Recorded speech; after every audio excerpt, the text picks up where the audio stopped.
everybody. So today's Sunday. That means it's time for family movie night. And this week we are talking about one of my favorite animated films of all time. It made my top 10 list of my favorite animated films that I did a while back. And we're talking about The Secret of Nimh.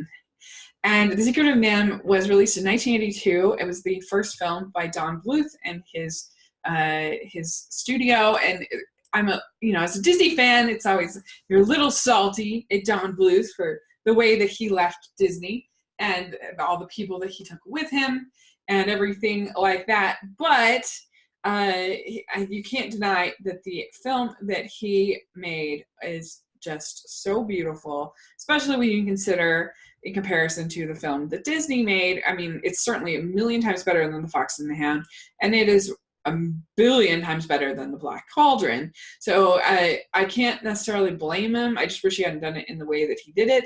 But nevertheless, he pulled off this incredible film of the Secret of Nimh. And The Secret of Nimh is based on a book. This is Frisbee and the Rats of Nimh that is by Robert C. O'Brien. And they had to change it to Mrs. Brisby because of they were worried about the trademark of Frisbee with Frisbee discs and stuff, which is hilarious. But nevertheless, so they changed to Mrs. Brisby. And the thing I think that makes this movie so special and so great is that it has a very unwilling heroine. This is not the type of warrior person that we typically see, especially now, where every single female character is like kick butt kind of character. This is a character who is kind of shy and sort of soft-spoken and doesn't want to be a hero, doesn't want to be involved in these things, but she has to do it because her son will die, and so she becomes a fighter. So there's a strength to her that she kind of doesn't even know is there.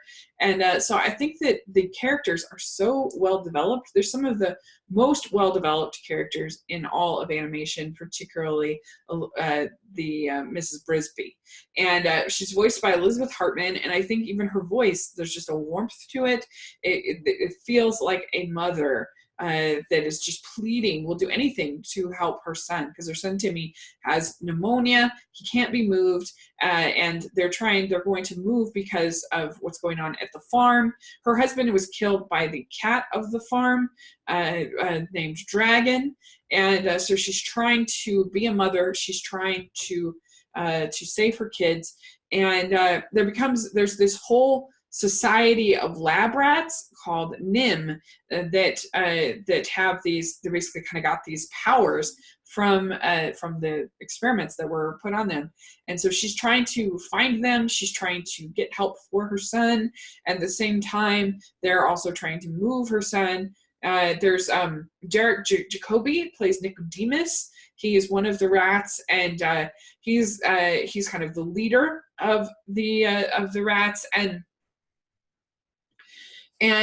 so he's sort of a prophet type of Nicodemus, and he knows what happened to Mrs. Brisby's husband, and kind of knows what's going on in the whole with Nimh and the magic, the power. There's this amulet that has this strong power to whoever is worthy. A great owl, who she goes to first who tells her to go to Nicodemus.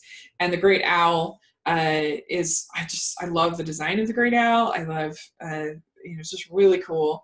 She learns all about the history of Nimh and what happened to her husband. And, he gives her the amulet and with the power.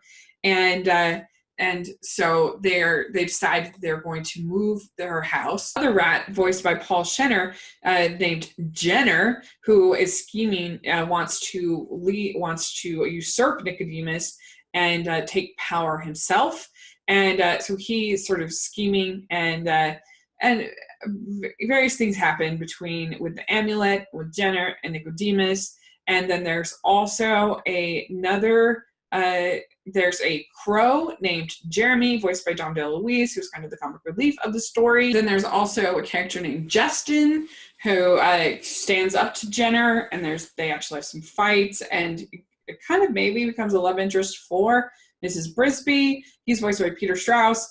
And anyway, I don't want to tell you anymore because I want you to watch the movie, but it has enough magic for it to be a fantasy story, but not enough for it to be boring, in my opinion. I think that the characters are so well done, so interesting, so relatable, even though they're mice, and there's a peace and hope to the movie, which it never loses, which I love. I think the music by Jerry Goldsmith really helps with that sense of hope, with that sense of peace.